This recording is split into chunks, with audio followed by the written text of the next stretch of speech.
Assalamualaikum warahmatullahi wabarakatuh. Alhamdulillah nahmaduhu wa nasta'inu wa nastaghfiruh wa na'udzubillahi min shururi anfusina wa min sayyiati a'malina may yahdihillahu fala mudhillalah wa may yudhlil fala hadiyalah. Asyhadu an la ilaha illallah wahdahu la syarikalah wa asyhadu anna Muhammadan abduhu wa rasuluhu la nabiyya ba'dah amma ba'du. Alhamdulillah, entah bagaimana cara mengungkapkan rasa syukur pada Allah Subhanahu wa taala. Hari ini ya, para pemirsa yang ada di rumah, hari ini Tiku dalam keadaan gelap gulita. Sudah berapa jam ini Pak mati lampunya? 7 jam ya, Masya Allah. 7 jam Tiku dalam keadaan gelap gulita, dan Alhamdulillah Allah masih izinkan kita bisa hadir ke musala ini, bisa hadir ke ta'lim ini. Lampu mati, kemudian tadi hari hujan ya, Masya Allah, paket komplit. Tapi Alhamdulillah bagi kita yang yang Allah bimbing, insya Allah tetap mau pergi ke musala ini, mau ikut ta'lim ini.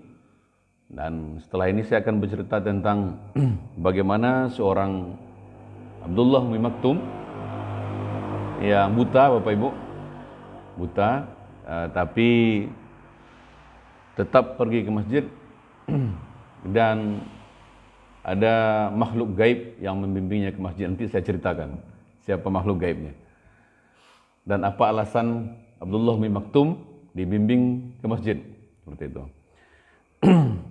Kemudian kita berselawat pada junjungan alam Nabi besar Muhammad sallallahu alaihi wasallam. Allahumma shalli ala Muhammad wa ala ali Muhammad.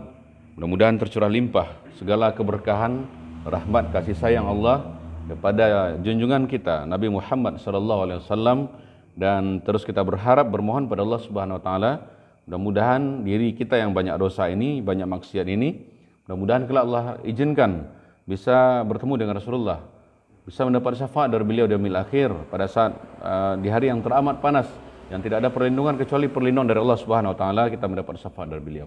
Amin ya rabbal alamin. Bapak Ibu yang saya hormati, meskipun dalam keadaan gelap gulita ya, Bapak Ibu tetap mau berjalan ke musala ini, masjid ini, mengikuti ta'lim kita sebagaimana biasanya. Saya berdoa pada Allah Subhanahu wa taala, mudah-mudahan setiap langkah yang Ibu Bapak ayunkan ke sini, setiap langkah yang akan menjadi penggugur dosa-dosa kita insyaallah. Dan hari ini ada seorang sahabat yang insyaallah dijamin masuk surga ya. Seorang sahabat yang dijamin masuk surga insyaallah. Dan beliau juga yang menjadi asbab turunnya surat Abasa ya. Saya akan ceritakan itu. Dan ini sangat menarik sekali Bapak Ibu semuanya. Apalagi kisahnya yang pergi sholat subuh yang tataruang kakinya, tataruang, tatungkui, tatilantang. Masya Allah. Tapi beliau terus melangkahkan kakinya ke masjid. Ya. Abdullah Umi Maktum itu nama aslinya Abdullah ibnu Umar ibnu Syuraih. Ya. Seorang sahabat dari suku Quraisy yang juga sepupu istri Rasulullah, Ummul Mukminin Khadijah binti Khuwailid radhiyallahu anha. Bapaknya itu bernama Qais, ya, Qais bin Zaid nama bapaknya, kemudian ibunya bernama Atikah binti Abdullah. Kita akan ceritakan itu sekarang. Kemudian ibunya itu bergelar Ummi Maktum. Kenapa bergelar Ummi Maktum? Kenapa Atikah binti Abdullah itu bergelar Ummi Maktum? Karena anaknya Abdullah Ummi Maktum itu buta, yang lahir dalam keadaan buta, seperti itu. Jadi maka diberilah gelar ibunya dengan Ummi Maktum, seperti itu. Selain beliau menjadi kumpulan kelompok orang-orang pertama yang memeluk agama Islam, ya, beliau juga menjadi muazin. Jadi selama ini kita mengenal muazin itu siapa? Bilal bin Rabah. Ternyata ada 2 muazinnya Rasulullah ini. Yang kedua itu adalah Abdullah Ummi Maktum, seperti itu. Dan Abdullah Umi Maktum ini juga sering menjadi kalau pejabat sekarang itu namanya PJ ya. Kalau bupati itu ada PJ-nya, dulu Rasulullah pun ada PJ-nya. Ketika Rasulullah meninggalkan Madinah untuk melaksanakan perang, sebanyak 13 kali Abdullah bin Umi Maktum ini pernah diamanahi sebagai wali kotanya Madinah pada saat itu. Sementara, ya, PJS, penjabat sementara seperti itu. Abdullah, seperti yang saya sampaikan tadi, Abdullah bin Maktum ini punya keterbatasan Bapak Ibu. Dia nggak bisa melihat. Nah, pada suatu ketika Rasulullah bertanya, wahai Abdullah bin Maktum, sudah berapa lama engkau kehilangan penglihatan? Maka ia menjawab, sejak kecil, sejak lahir, kan seperti itu. Maka Rasulullah SAW bersabda, Allah Tabarakallah wa Ta'ala berfirman, jika aku mengambil penglihatan hambaku, ya, maka tidak ada balasan yang lebih pantas kecuali surga. Maka ketika santri kita, Habib, memang agak terlanjur sayang kita sama beliau, karena memang ya walau-alam, ya, bisa jadi ketika setiap melihat Habib, kita seperti melihat calon penghuni surga. Begitu Allah berfirman dalam hadis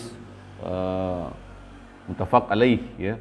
Allah Tabarakallah Ta'ala berfirman, jika aku mengambil penglihatan hambaku, maka tidak ada balasan lebih pantas kecuali surga.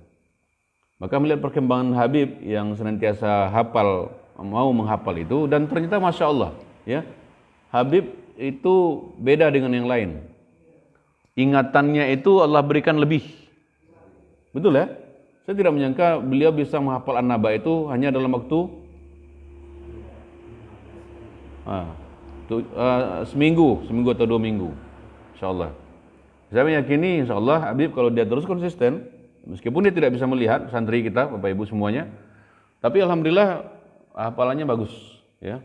Terima kasih Ustaz Toha sudah mau mendampingi anak kita Habib yang tidak punya penglihatan.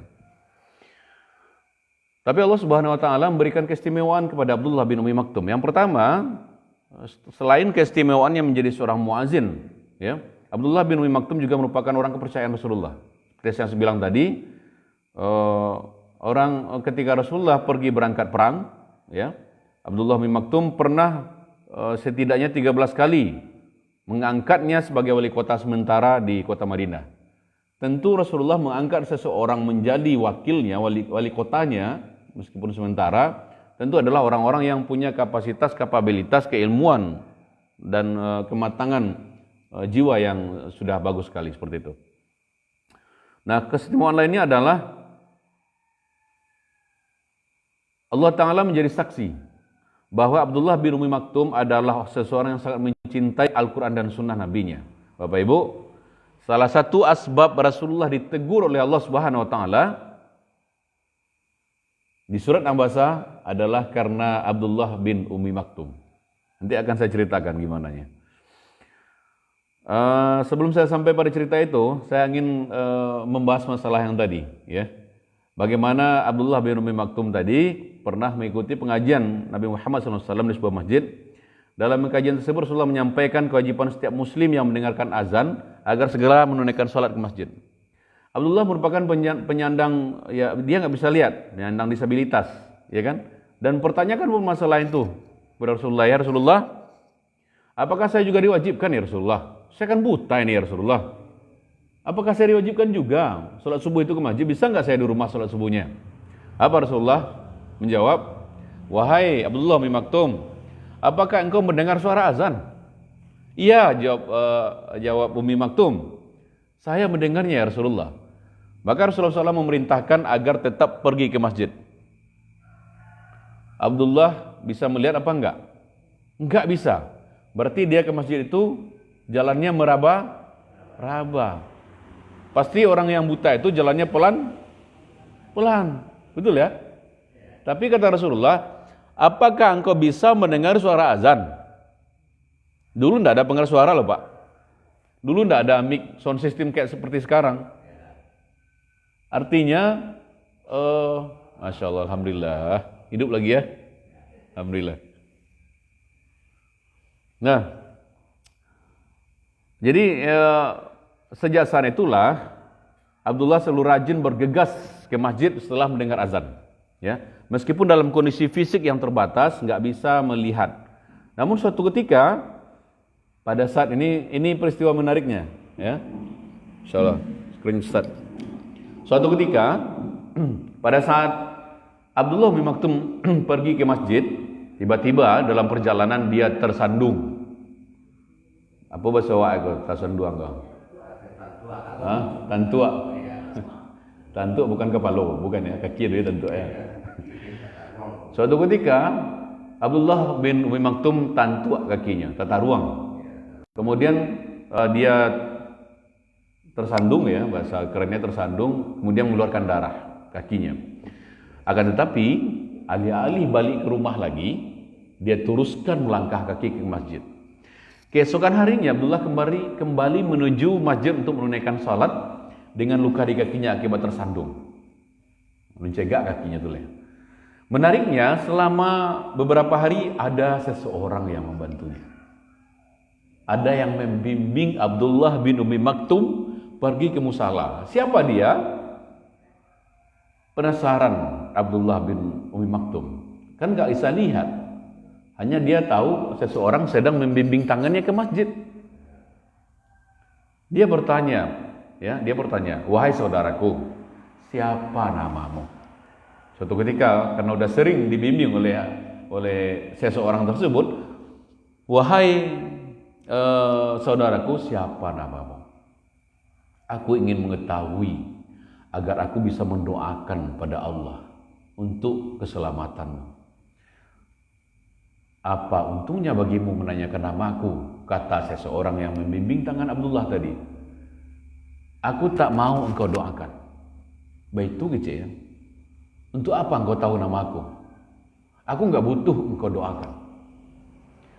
Sembari memegang tangan pemuda tersebut, Abdullah pun menyampaikan supaya pemuda itu tidak membantunya. "Udah, jangan bantu saya lagi.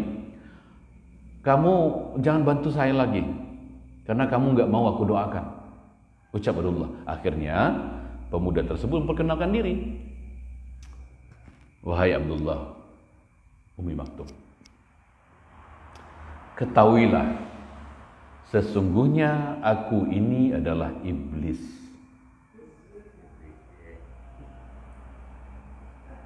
Abdullah tersentak, kaget. Kok ada iblis yang membimbing saya ke masjid setiap pagi? Aneh ini. Biasanya iblis itu mengajak pada yang sesat kan gitu ya. Tapi ini kok diajaknya kepada yang benar ini, dibimbingnya tangan Abdullah bin Umi Maktum. Berpikir keras Abdullah bin Umi Maktum. Kalau memang engkau iblis, mengapa engkau menolongku, mengantarku ke masjid? Bukannya engkau harus mencegahku? Itu kata Abdullah bin Umi Maktum. Tanya sama, "Wahai Abdullah, masih ingatkah engkau, wahai Abdullah, beberapa hari yang lalu engkau tersandung, kakimu berdarah, wahai Abdullah, tapi alih-alih pulang ke rumahmu, engkau lebih memilih pergi terus melanjutkan perjalanan ke masjid. Sebab lantaran itu